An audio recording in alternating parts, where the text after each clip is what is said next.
The Death of Socrates by Jacques Louis David is one of the great monuments of our European paintings galleries. It is one of his iconic neoclassical paintings, and for someone who has been at the Met a long time, it was a very familiar sight. So it was really a shock when I first saw this drawing when it came on the art market last year, and I recognized what was the artist's first ideas for that famous painting. The scene is set in a prison.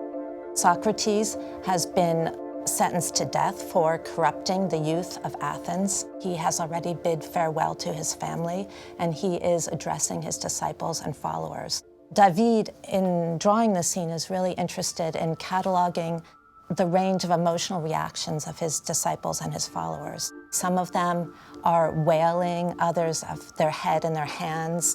Plato, who is seated at the end of his bed, is looking away in quiet contemplation.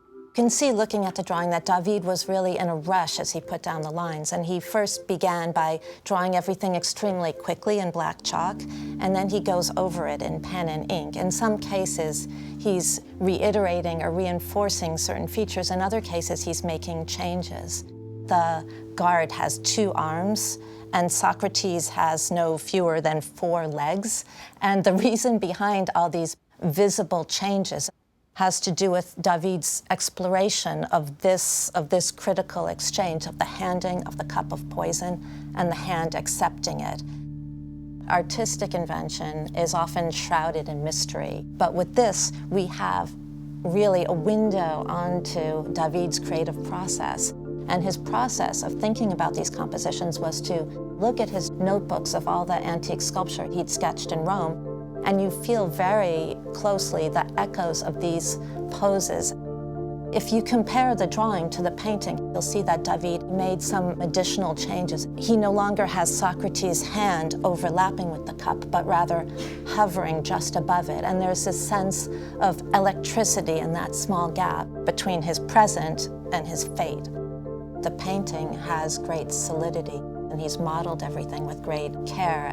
But in the drawing, there aren't extra flourishes or design or ornament. You really have a distillation, a more pure form of the ideas. For David, drawing is thinking. There's not really a separation. It's how he thinks, with the chalk in his hand, with the pen in his hand.